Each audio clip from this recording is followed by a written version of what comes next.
Hello friends, कैसे हो आप सब। आशा करती हूँ आप सब बहुत अच्छे होंगे। और आज खाने में मैंने बनाया था दाल का पराठा, जिसकी रेसिपी मैं अपने चैनल पे शेयर कर दी हूँ। तो अगर आप लोगों ने अभी तक वॉच नहीं किया है तो प्लीज़ आप मेरे चैनल पे जाइए और उसे देखिए और अपना ढेर सारा प्यार दीजिए मुझे। और जिन लोगों ने मेरे चैनल को देखा, मेरी वीडियो को देखा और उस पर इतने सारे प्यार दिए, कमेंट किए, इतने अच्छे अच्छे इतने प्यारे प्यारे कमेंट किए, लाइक किए, उनका मैं तहे दिल से धन्यवाद करती हूँ। इसी तरीके से अपना प्यार और आशीर्वाद मेरे चैनल पे बनाए रखिएगा। तो चलिए वीडियो को स्टार्ट करते हैं। और जैसा कि आप लोगों ने देखा ना कि मैंने दाल वाला पराठा बनाया था और उसके साथ मैंने बनाया था आलू और सोयाबीन की सब्जी, जो कि उस पराठे के साथ या किसी भी पराठे के साथ अगर आप ग्रेवी वाली लटपटी सी सब्जी बनाते हैं ना, किसी भी चीज़ का, पनीर का हुआ या आलू परवर का हुआ या आलू सोयाबीन का हुआ या आलू टमाटर का ही हुआ, तो अगर उसके साथ थोड़ा सा लटपटा मसालेदार सब्जी बनाते हैं तो खाने का टेस्ट बहुत ज़्यादा बढ़ जाता है। तो मैंने भी सेम वही किया। दाल के पराठे के साथ मैंने बनाया था आलू और सोयाबीन का बहुत ही लटपटा सा टेस्टी सा सब्जी। तो सब्जी का मैं कोई रेसिपी सेव नहीं की हूँ, बस मैं बनाई हूँ जल्दी जल्दी। और एक बार चाय हम लोगों ने पी लिया है, दोबारा चाय मैं चढ़ाई हुई हूँ पीने के लिए। मैं और अभी इसके पापा पियेंगे चाय। तो यहाँ पे आप देख सकते हैं सब्जी का मसाला मेरा अच्छे तरीके से भुन रहा है। और भुनने के बाद इसके पहले मैंने आलू और सोयाबीन को तेल में अच्छे से भून लिया था, भून के निकाल दिए थे। और उसके बाद अभी मसाला भून रहे हैं। इसके बाद हम इसमें सब्जी को ऐड करेंगे और बहुत ही टेस्टी वाली सब्जी ये बनने वाली है।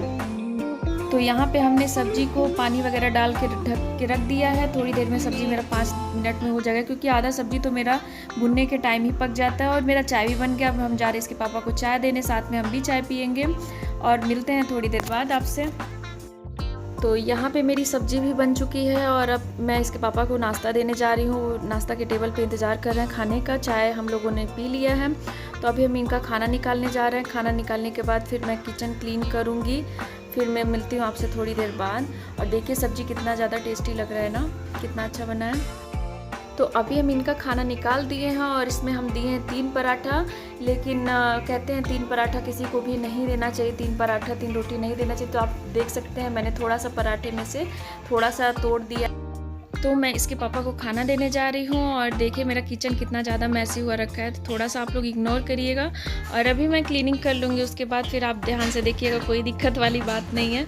और मॉर्निंग का टाइम है ना, तो मॉर्निंग में जल्दी खाना नाश्ता ये सब देना होता है ना, तो किचन थोड़ा सा मैसी हो ही जाता है। लगभग सबके घर का भी यही हाल है, तो इसी वजह से थोड़ा सा मैसी हुआ रखा है। उसके बाद मैं अपने खाने को खाली करूँगी। खाना खाली करने के बाद फिर मैं गैस वगैरह साफ़ करूँगी। फिर मिलती हूँ मैं आपसे थोड़ी देर बाद। और एक दिन मुझे फिर से किचन का डीप क्लीन करना है, क्योंकि 1 महीने के आसपास हो चुका है। तो फिर से अभी ज़्यादा किचन वैसे गंदा है नहीं, साफ़ ही है, क्योंकि डेली मैं रगड़ लेती हूँ। डेली इतना एरिया साफ़ होता है पोछा से, कभी पानी गिरा के धुल लेती हूँ। तो साफ़ सुथरा है, लेकिन थोड़ा सा डीप क्लीन भी मांगता है, क्योंकि किचन में खाने पीने की चीज़ें होती है ना, तो सारा डस्ट वगैरह जितना भी होता है, तेल मसाला, उस सबका छींटा डिब्बे पे चला जाता है। बाकी दीवार वगैरह पे थोड़ा सा चला जाता है। थोड़ा सा महीने में साफ़ कर लेने से किचन साफ।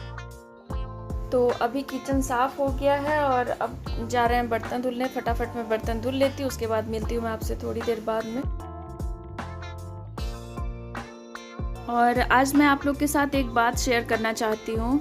बहुत दिन से मेरे दिमाग में ये बात चल रहा था, लेकिन मैं सोच रही थी मैं आप लोग से बोलूँ या ना बोलूँ।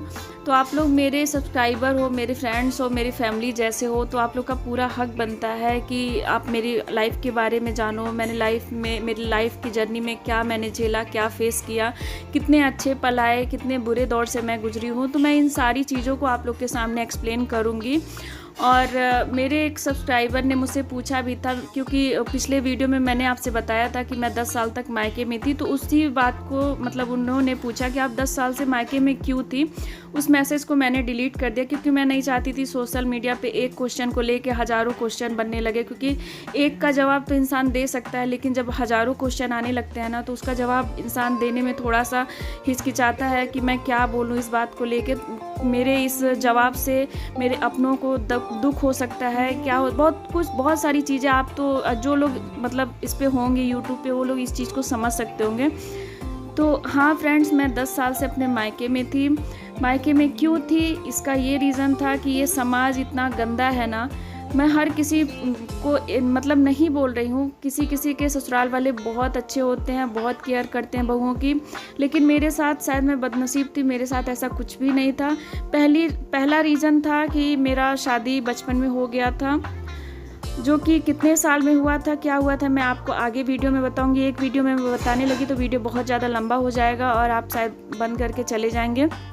दूसरा चीज़ कि मेरे साथ पहली चीज़ तो मेरी शादी कम एज में हुआ था। दूसरा चीज़, मेरी शादी के टाइम मेरे फादर नहीं थे, मेरे दादाजी ने मेरी शादी की हुई थी। तीसरा चीज़, मेरा शादी हुआ तो ससुराल के लोग को लड़का चाहिए था डिलीवरी में, जो कि मेरे साथ मेरी बिटिया है, आप लोग को पता ही है, मेरी एक बेटी है। दोबारा बच्चा मुझे नहीं हो सकता था क्योंकि मैं किडनी के पेशेंट हूँ। प्रेगनेंसी में ही कंफर्म हो गया था कि मुझे दोबारा बच्चा नहीं हो सकता, और एक है वो भी बेटी है। तो ये समाज, ये ससुराल वाले लोग, मतलब हर किसी के साथ ऐसा नहीं है, बहुत लोग बहुत केयर करते हैं अपने बहुओं की, अपने नातिनों की, लेकिन मेरे ससुराल में ऐसा कुछ भी नहीं था। ना मुझे ससुराल से कभी सपोर्ट मिला, ना प्यार मिला। ससुराल में कोई ऐसा बंदा नहीं था जो मुझे प्यार करे, मुझे मेरे दर्द को समझे, क्योंकि मेरे फादर नहीं थे। मेरी एक बेटी हो गई थी, ऊपर से किडनी का बीमारी इतना भयंकर होता है ना, किडनी की बीमारी, कैंसर बीमारी, ब्रेन ट्यूमर, ये सब इतना महंगा बीमारी होता है ना कि इसके इलाज में अच्छा खासा पैसा लग जाता है इंसान का, ठीक है। तो मेरे साथ भी बस कुछ ऐसा ही था। एक तो मैं बीमार हो चुकी थी, प्रेगनेंसी टाइम में ही पता चल गया था कि मेरी किडनी लगभग मतलब 60% डैमेज हो चुका है, दोबारा बच्चा मैं नहीं कर सकती हूँ। दूसरा चीज़, बीमारी में अच्छा खासा पैसा लग रहा था, जो कि मेरे ससुराल वाले लोग को ये मंजूर नहीं था कि मेरे ऊपर मेरे हस्बैंड पैसा खर्च करे, और इनको हर कोई मेरे ससुराल में भड़काता था। थोड़े से ये थे भी उल्टे दिमाग के। अगर कोई इनको ससुराल में, मतलब इनके घर वाले इनको अगर समझाते थे कि तुम दूसरी शादी कर लो, इसको छोड़ दो, इसके मायके छोड़ दो, अब दोबारा बच्चा नहीं, थोड़ा सा होता है ना, हर इंसान का दिमाग एक जैसा नहीं होता है, हर इंसान एक जैसा नहीं सोचता समझता है। तो ये भी इसी नेचर के थे कि इनको कुछ भी कोई भड़काता था, समझाता था, तो ये बस उसी को सच मान के बैठ जाते थे कि हाँ सही बात है, दवाई में 15-20 हज़ार महीने का दवा हो रहा है, प्लस एक बेटी हो गई है, मेरा वंश नहीं चलेगा। मेरी जेठानी के 2 बेटे हैं और एक लड़की है, तो उनका तो अच्छा खासा था। मुझे भी हमेशा यही सुनने को मिला, मेरी सास हमेशा मुझे हमेशा यही सुनाती थी कि तुम्हारी बेटी नहीं है। मेरी जो ननद हैं वो भी मुझे समझाती थी कि मेरे दादा का, मतलब मेरे पापा का जायदाद अब यही रह गया मेरे ख़ानदान में, मेरे ख़ानदान में बेटियां लेंगी क्या जायदाद, लड़के नहीं हैं तो फिर तुम अपने जेठ के बच्चों को दे देना। मुझे ससुराल में बहुत कुछ सुनने को मिला है। मैं आपको आगे धीरे धीरे हर एक चीज़ बताऊंगी, हर एक चीज़ आपके साथ शेयर करूंगी, जिसकी वजह से मैंने ससुराल में बहुत कुछ झेला। क्या मैंने झेला है, इसकी वजह से मैं मायके में जाके रहती थी। मायके में मैंने फिर से अपनी पढ़ाई आगे स्टार्ट किया, बच्चे का पढ़ाई, साथ में मैं नौकरी भी करने लगी थी मायके में, जिसकी वजह से मैं ससुराल में मुझे मजबूरन केस करना पड़ा। हाँ, मैंने कोई डिवोर्स का केस नहीं किया हुआ था, मैंने मेंटेनेंस का केस किया हुआ था, जिससे मेरे हस्बैंड मेरे बच्चे का मेंटेनेंस का खर्चा दे, वो सुधर जाएं। कोई भी लड़की ये नहीं चाहती है कि मेरा ससुराल से मेरी बेइज्जती हो, मेरा पति मेरे केयर ना करे या वो दूसरी शादी कर ले। हर लड़की की तरह मेरा भी कुछ सपना था कि मैं अपने पति के साथ खुश रहूँ, अपने बच्चे के साथ खुश रहूँ, लेकिन शायद मेरे नसीब में ऐसा कुछ था नहीं, जिसकी वजह से धीरे धीरे सोचते सोचते मेरी किडनी भी डैमेज होने लगी। तो बस यही रीज़न था, और 2017 से आज तक मेरा केस चल रहा है। मैंने अभी भी केस को सॉल्व नहीं किया है, और केस मैंने मायके से किया हुआ है, जो कि मुझे जल्दी में यहाँ अपने हस्बैंड के पास आना पड़ा। अब आप लोग के दिमाग में एक क्वेश्चन आता होगा कि जब मैंने अपने हस्बैंड के ऊपर केस किया है तो मैं अपने हस्बैंड के साथ क्यों रह रही हूँ। ठीक है, नॉर्मल सा क्वेश्चन है, मेरे भी दिमाग में आ सकता है, हर किसी के दिमाग में आ सकता है। तो मैं आपको बता दूं कि जब मैं यहाँ से गई थी 10 साल पहले, तो मैं यहीं के डॉक्टर से मेरा ट्रीटमेंट चला था। उस समय मेरी बेटी 3-4 साल की थी, मतलब प्रेगनेंसी के टाइम में मुझे ये बीमारी पता चल गया था। जैसे जैसे मेरा डिलीवरी हुआ, डिलीवरी के बाद किडनी का बायोप्सी हुआ, बायोप्सी के बाद पता चल गया कि अब इनका लाइफ टाइम मतलब कुछ दिन का है, और किडनी इनका 60% डैमेज हो चुका है। अब इनको दवाइयाँ स्टार्ट हो जाएंगी, ठीक है। उस टाइम मेरा यहाँ हैदराबाद में अपोलो हॉस्पिटल से मेरा इलाज चलता था, जो कि अपोलो हॉस्पिटल के बाद मैंने फिर दूसरे डॉक्टर से, एक बहुत अच्छे नेफ्रोलॉजिस्ट हैं, उनसे मेरा इलाज चलने लगा। तो फिर मैं मायके जब गई तो फ़ोन से ही उनका हर डॉक्टर का नंबर होता है ना, तो उनसे मैं अपनी प्रॉब्लम शेयर की कि सर ऐसी बात है और मैं मायके जा रही हूँ और मुझे मतलब क्या-क्या दवाइयाँ खानी होंगी, क्या परहेज़ करना होगा। तो जब मैं यहाँ से गई तो मेरे दिमाग में ऐसा कुछ नहीं था कि मैं घर जाके वहीं पे रुक जाऊँगी, फिर यहाँ पे नहीं आऊँगी। यहाँ का माहौल इतना ज़्यादा ख़राब था ना कि मैं आप लोग से क्या बताऊँ अपने लिए और प्लस मेरी बेटी के लिए बहुत ज़्यादा मतलब आगे बताऊँगी मैं आप लोग से बहुत सारी चीज़ें हैं मेरे लाइफ से जुड़ी, मैं आपको आगे बताऊँगी लेकिन अभी इतना ज़्यादा नहीं बता सकती। तो मैं बस मायके में गई और वहाँ पे जाके फिर मैं सर से डॉक्टर साहब से फ़ोन पे ही कंसल्ट कर के दवाइयाँ खाती रही और दवाइयों के दम पे प्लस अपना खुद का परहेज़ और खुद इस लाइन में मेरा कुछ नॉलेज भी है, जिसकी वजह से मेरा धीरे-धीरे करके ट्रीटमेंट करते और 8 साल 9 साल तक मैंने खुद अपने ट्रीटमेंट पे अपनी किडनी को मेंटेन रखा, क्योंकि मुझे नॉलेज था क्या खाना है किडनी के डिजीज़ में, क्या नहीं खाना है, क्या मतलब इसमें हानिकारक है, क्या नहीं हानिकारक है, कितनी मेडिसिन के डोजेस होते हैं, कितना खाना, ये सब चीज़ के बारे में मुझे अच्छा खासा नॉलेज था। तो उसकी वजह से मैं अपने किडनी को मेंटेन रखी हुई थी 8 साल तक। अभी जब दोबारा मुझे फेस्टुला का ऑपरेशन करवाना था ना, डॉक्टर बोलने लगे कि अब आपको डायलिसिस की ज़रूरत है, आपका क्रिएटिनिन मतलब 16-17 के आसपास हो गया है, अब आपको मतलब जल्दी से जल्दी डायलिसिस करा लेना चाहिए। अगर आप हैदराबाद आ सकती हैं तो आप आ जाइए हैदराबाद, यहाँ पे आपका फेस्टुला लग जाएगा, उसके बाद 1 महीने बाद 20 दिन बाद आपका मतलब डायलिसिस स्टार्ट हो जाएगा।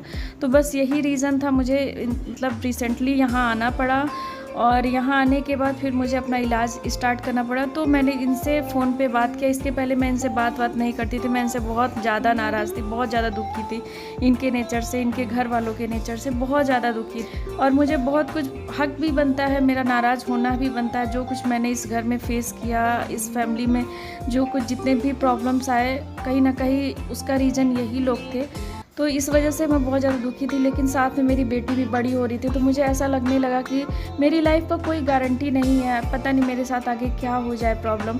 तो कम से कम एक बेटी को उसके बाप के क्लोज़ ले जाना चाहिए, उसके मतलब बाप के साथ मिलाना जुलाना चाहिए, जिसका मतलब क्या बोलते हैं, अगर मतलब क्लोज रहेंगे बाप बेटी तो थोड़ा सा अगर कल को हम ना भी रहे तो फिर ये अपनी बेटी का केयर कर सके और ये अपने बाप की केयर कर सके। तो मैंने इतने साल तक तो अपने बच्चे को पाला पोसा ही, लेकिन अगर कल को मैं ना रहूँ तो इसके फ्यूचर के लिए फिर मुझे ऐसा लगा कि मुझे यहाँ आना चाहिए, जो कि अभी भी मेरा केस चल रहा है। मैं मायके जाऊँगी, मेरे ससुराल वालों का मतलब बहुत ज़्यादा फोर्स भी है कि केस को सॉल्व कर दो, केस को सॉल्व कर दो, लेकिन मैं अभी फिर भी कंफ्यूज में हूँ कि अगर मैं केस को सॉल्व कर दूँ तो क्या मेरा पति मेरी इलाज कराएंगे, या क्या पता अभी ससुराल के लोग फिर से उनको भड़काना चड़काना शुरू कर दे तो फिर से वो मेरा इलाज कराना बंद कर दे। तो फिर अभी तो मैं डायलिसिस पे आ गई हूँ, मैं जॉब भी नहीं कर रही हूँ, तो मेरा इलाज कैसे होगा। तो बहुत सारी चीज़ें मेरे माइंड में चल रहा है, मैं खुद नहीं समझ पा रही हूँ कि मैं क्या करूँ क्या नहीं करूँ। बहुत सारा मतलब मैं बता नहीं सकती हूँ कि क्या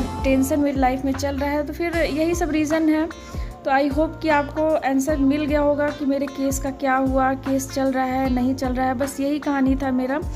आगे भी मैं आप लोग के साथ अपनी हर एक लाइफ की जर्नी शेयर करूंगी। आप लोग अपना प्यार और सपोर्ट प्लीज़ मेरे ऊपर बनाए रखिएगा, मुझे आप लोग के प्यार और सपोर्ट की बहुत ज़्यादा ज़रूरत है। हाय, कैसे हो आप सब? आशा करती हूँ आप सब बहुत अच्छे होंगे। और खाना वगैरह हमारा बन चुका है और किचन भी क्लीन हो चुका है, बर्तन भी मैंने धुल लिया है और बेडशीट वगैरह सब कुछ आज चेंज कर दिया। तो आज इस बार मैंने बेडशीट थोड़ा लेट चेंज किया, क्योंकि बीच में डायलिसिस के बाद ना मेरा 2-3 दिन बहुत तबीयत ख़राब था, हेडेक हो रहा था, वोमिटिंग भी हो गया था मुझे। तो इसकी वजह से इस बार बेडशीट चेंज करने में मुझे थोड़ा सा लेट हो गया, मतलब 3 दिन पे 4 दिन पे तो मैं करती ही हूँ, 2 दिन पे। और आज खाने में मैंने बनाया था दाल का पराठा। तन्नू को बहुत पसंद है और तन्नू के पापा को भी बहुत पसंद है। कल रात में उन्होंने कहा कि कल तुम नाश्ते में दाल का पराठा बना दो। तो नाश्ता क्या समझिए, दाल का पराठा अपने आप में ही काफ़ी हैवी होता है, और उसके साथ मतलब 1-2 पीस खा लो तो पूरा लंच भी हो जाता है और ब्रेकफास्ट भी हो जाता है। ऐसा होता है, दाल का पराठा खाने के बाद काफ़ी देर तक भूख नहीं लगता है। तो वही दाल का पराठा बनाए थे और बनाए थे आलू और सोयाबीन की सब्ज़ी। तो सुबह में चाय और पराठा सब्ज़ी खा के इसके पापा चले गए हैं और अभी पूरा वैसे का वैसे पड़ा हुआ है। तो मुझे दोपहर में लंच बनाने का कोई वो नहीं है, वही खाना सब लोग खा लेंगे। और अब मैंने मशीन में कपड़े को भी लगा दिया धुलने के लिए। और आज मुझे वॉशरूम भी क्लीन करना था, तो वॉशरूम को भी मैंने क्लीन किया, इसीलिए मैंने हेयर वॉश भी किया है क्योंकि, और बर्तन वगैरह सब कुछ धुल लिया है, किचन भी साफ़ हो गया है। झाड़ू पोछा आज तन्नू की है घर में, आजकल तन्नू ही झाड़ू पोछा कर ले रही हैं। और बस अब जा रहे हैं खाना खाने। सो गाइस, अभी को फाइनली हम खाना खाने जा रहे हैं। बहुत टेस्टी बना था तन्नू का, और तन्नू के पापा का फेवरेट है। तो इन लोग का थोड़ा सा, मुझे बनाने का शौक़ है ना, तो मैं बना देती हूँ इन लोग का। जब भी ये लोग कहते हैं तो मुझे बनाने में अच्छा लगता है। बचपन से ही हॉबी रह चुका है खाना बनाना, खिलाना, लोगों की मतलब बातों की इज्जत रखना मेरा बचपन से ही आदत है। मैं केयर करती हूँ फैमिली का, सबका, तो इसलिए मैं बना देती हूँ। खाने में मुझे, खाना बनाने में या काम करने में मुझे कभी कोई आलस नहीं आता है। और सो गाइस, खाना वगैरह खाने के बाद हम सो गए थे और अभी रात के 8 बज रहे हैं और अब जा रहे हैं कपड़े उतारने। तो इस ब्लॉग का मैं यहीं पे एंड करती हूँ, फिर मिलती है